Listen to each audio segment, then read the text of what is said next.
Welcome back, guys. It is thrift flip time. Let's go ahead and get started.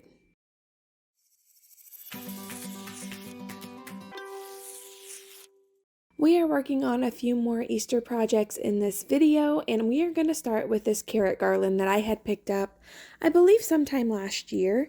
And I'm just going to start by cutting it off of the actual garland string. It's just this really tattered raffia that we are going to just toss. It's in pretty gross condition. Next, I'm going to take some painter's tape and I'm going to tape down all of the greenery on the top because I do want to paint these, but I don't want paint to get all over the like the green carrot tops. So once I've got them all covered and completed, I'm going to go in with some orange chalk paint and give each of these carrots two thin layers. Just going to freshen up that bottom layer color, and then I'm going to go in and add back some detail. So next, I mixed up two colors, one a darker orange and one a lighter orange, and I'm going to come back in. I'm going to rub that darker orange all over the edges of what would be the front of the carrot, along with going in and adding some detail with some lines, kind of like where you see that carrot kind of come. What are words? Words are hard. Where that carrot kind of comes in where you would naturally see a crease. I'm going to take that dark color and I'm going to put lines there and then a couple throughout. And then I'm going to come back in between those lines and add some of the brighter orange to add some highlights to it. And then you see me here, I'm adding that darker color into those creases as well, so that if you see the carrot from the side, you'd also see some dimension there. And I'm going to take that same color I used as my base coat and I'm just going to wipe it while all of this is wet and kind of blend it all out in together. So what it's doing here is I'm not doing it enough to wash away all those colors or blend them completely together, but it's blending them enough to where it looks a little more natural, but it's also leaving them enough to where you can see them underneath that top coat that I just did to give it some dimension and just give it a little bit more detail. After I've done that step, I go back in again, and not as heavy this time. I go back in and add a few more of those lines shadows and highlights and things on it. And then I'm going to use this blending brush that I picked up from the Dollar Tree, and I'm going to lightly rub on the lines that I just put, specifically on those edges, pulling them inward, and I'm just going to kind of blend this until I like, just the look of it. So it's not going to be as harsh as the first blending technique that I did, but the first blending technique that I did will give a really good underlayer of detail, and then this top layer is really going to make things pop and add that little bit more crisp of a detailed layer. And again, I just keep blending and blending until I'm happy with it. Once I've done this to all the carrots, you can kind of see them in the background. Some of them I did heavier, some of them I did lighter. Carrots grow at all different shapes and sizes and colors, so I just did it until I was happy, and then I pulled off that painter's tape.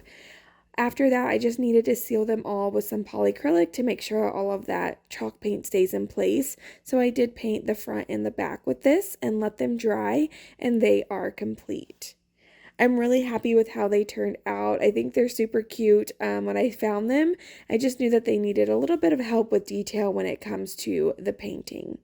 Once I was done painting them, I decided that I wanted to go ahead and make some tiered tray decor. So I'm taking 2 stacks of 2, and then the 5th one I'm going to be using for the next project. And I'm just going to kind of stack them together. So here you see me kind of messing with that greenery on top. I cut away some from the back, and now I'm re-gluing it on. Where the garland was, the garland string had gone on, there's a hole in the top, and I'm just using that to kind of mask that hole and hide it a little bit. And then I'm going to be using a Jenga block to help this self-stand. So I'm just going to lay it flat on the back to where you can't see it, make sure it's level with the table, glue it onto the back, and then that other carrot I'm just going to angle up to where I like the look of it, to where it's also resting on that Jenga block, and then I'm going to hot glue that together as well. Just removing any extra hot glue that might be on there or that might have seeped out. And then I have these little pieces of burlap bow wire that I cut off of a piece of ribbon and tied it into a bow, and I'm just going to glue that on top as well, just to add a little extra detail to it. But I think they turned out really cute, and I would love to know what you guys think about them.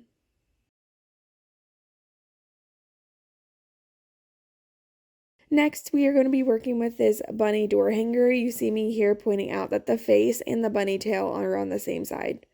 I do not understand why this is a trend. Like, I see this everywhere in all the stores.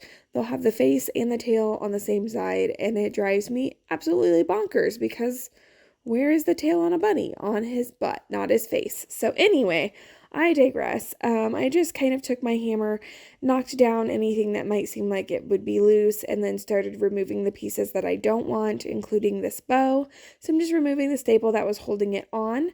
I'm going to take my sanding block and I'm going to roughly sand this entire piece so that I can make sure there's no like splinter type wood sticking up, or any of those rough edges will be knocked down. And then I'm going to take it up on the ears because they're very pointy, and I'm just going to make it not such a sharp peak. I'm just going to rub it down until I'm satisfied, and then I'm going to clean everything up with a baby wipe, making sure none of that dust and debris is still on there, and cleaning up any dirt that might still be linked onto this. After that, we're going to be doing a base coat of white chalk paint. I'm just doing this to give myself a good base to work on. So I'm going to go over this dark blue, which covered, I don't know, I was pretty surprised how well it covered. I was expecting to have to do a little bit more. But yes, I just went over the entire piece, front and back, and painted it up, including the little hanging wire that it was hanging from. And I ended up doing 2 coats of this just to make sure everything was covered nice and thoroughly, and that when I went to do my next steps, you wouldn't see any of that blue or the details from the face that was previously painted on there. None of that would come through. If I was seeing the face underneath, that means I should have sanded it prior and sanded down those paint details that were on there, but I had kind of used my hand to rub it across and knew that that wasn't going to be an issue. Here I'm taking some light gray Waverly paint, and I am just going to paint in a circle. So in my head, this is going to be the bunny's face. Even if it was the bunny's butt and you were doing the back of it, you could paint in the circular motion to change kind of like what the eye sees. And this is going to give it that rounded bunny face shape. And then I'm going to just tap on some white chalk paint dots on there, and then you see me kind of blending them together. So I don't want this to be a super dark gray, just a light gray. So I'm just gonna keep layering these 2 colors of paint until I'm happy and until I have the coverage that I'm looking for. And then I'm going to go down here and paint his feet. I'm going to paint them in that light gray, and I'm going to do some slight highlighting later, but for the most part I want them to be a little darker than his body because they would be in the background of his face, since they would be on the back side of his body. Next, I'm going to go back in and I'm going to paint his ears as well with the same light gray, and I'm going to just kind of paint them up, use a little bit of that white, but I'm going to do a little bit of more detail on them later after I've worked more on his bunny face. Now I am moving in with some white chalk paint. I've let this dry just a little bit so it doesn't blend out too much, and I am just going in and kind of making like where the bunny's whiskers would be. Now this is where I kind of messed up.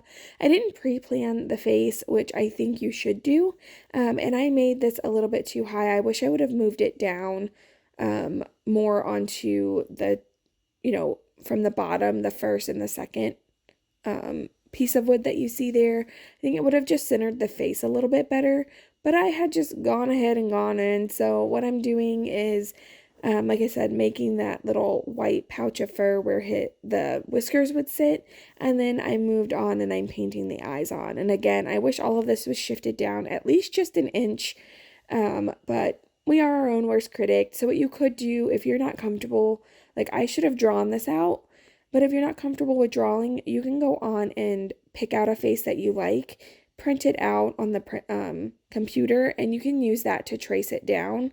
I'm using some carbon paper, and then you would have your face kind of on there so that you know it's centered and is gonna look great at the end. I'm happy with how this turned out, but I do wish the face was, like I said, just moved down a little bit. It seems a little bit off center to me. And if I would have just pre-planned a little bit more, I wouldn't have had that issue. So I'm going to go in here and I'm going to paint the eyes. So I did a white layer to kind of give me space on where I'm going to be painting these eyes. And I'm going to go back in over top with some black chalk paint. And I'm just going to be painting the big old pupils and the eyelashes and then the detailed lines of the eye.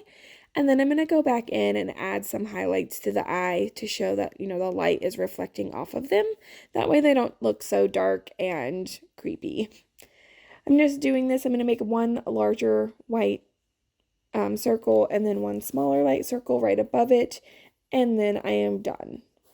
Here you see me just adding in some more bright white, kind of going back over top of those eyes to show that they are inset to the face a little bit more and the nose is kind of more forefront. And then I mixed up a little pink mixture of paint and I am making a little heart bunny nose. I just thought that would be a cute little detail, so I decided to run with it, and then I'm going to use that same color pink and use that for the inner part of the ear. So I'm just going to roughly paint that down, kind of get it to what I want it to look like, and then I'm going to come back and do some more detailed work on those ears after it has dried. From there, I'm going to take a small detailed brush and I'm going to use that same color black and outline my nose just to make it pop off the face a little bit more and just give it a little bit more detail. And once that is ready and dried, I'm going to go in and start on with his mouth. So I'm just going to take that same detailed brush, it's pretty small. Just use whatever brush that you're comfortable with. And then I'm going to make its little mouth, and whiskers and teeth and all of those details using that same brush. So I just added a couple wispy black strokes to kind of show that there should be whiskers there. And then I drew the line kind of like if you were doing a cat or anything, with just kind of those swoops with that black brush, cleaned it off, and then I'm going in and I'm adding some white for a base layer in the shape of some teeth. We're going to give her some really cute teeth, and so I'm just going to go back in with that detailed brush and outline those really, really lightly, along with you see me making some dots to where those whiskers would be growing out of. From there, I could have left it, but I wanted to add just a little bottom lip and just more mouth detail. So I'm just making two small lines to outline a lip, and then I'm using that light gray to color that in. And then that same pink color that I used for the ears and the nose, I will be using to color in the mouth as if the tongue were sitting behind. I think the face is super cute, but again, I just wish I would have pre-planned it a little bit more because it really bothers me where it is sitting on the actual bunny itself. But anyway, I went back in and added some more highlights and details to the ears, and then I'm going to be placing that last carrot that I did not use in the tiered tray decor to add for the bunny to hold. You can see down here I ended up putting two little bunny paws that they can hold the carrot, and I glued that down with my STARBOND glue, adding the glue to one side and the accelerating spray to the other, just to give it a nice good firm hold. And then I decided she needed a flower crown, so I'm going to come back in with some of these roses. I took the stems off, but I'm going to be using my staple gun to try to make sure these are nice and secure. So I'm securing it to the top. I'm just going to put the stem onto where the piece of wood is and then staple it down firmly, and then I'm going to use a hammer and make sure it's down in there really good and tight to where those flowers won't move. And I just repeated that step until I was happy. Then I'm going to add in some white and some greenery, some little white flowers and some greenery, and with a mixture of the staples and my glue gun, I'm going to be adding all of these flowers and things in. So I'm going to staple the flowers down, hammer them down really good to make sure they're nice and secure. And then I'm also going to be using that with a mixture of the hot glue just to help those roses be a little more secure and make sure they're not going anywhere. So I ended up putting down all of the, little embellishments that I wanted with the staple gun, and then I came back in at the end and added the hot glue to the roses, and when I did that, it kind of helped secure all of the others in place because the glue was also on top of those. So I just kept going and playing until I was happy. I like to kind of dry like do a dry run. So I would put the flowers in where I think they should go. And then when I knew I liked that, then I would secure them. Here you see me taking that green top of that carrot off. I just didn't love how it looked with the other flowers I added. Just felt like it clashed a little bit. So I pulled a piece of greenery that I had just laying around that I thought fit well. And I cut it down to size using some of my wire cutters. And then I ended up hot gluing that into the carrot. And I think it helped just kind of fit the vibe I was going for a lot better than kind of the tattered top of the carrot look. So I just glued that in, and everything was sealed with polycrylic before. I love this bunny. Again, you know my flaws with it, but I would love to know what you guys think in the comments below. Consider giving this video a thumbs up and subscribing to my channel if you like this content. I'm going to take you in for a closer look, and I'll see you next time.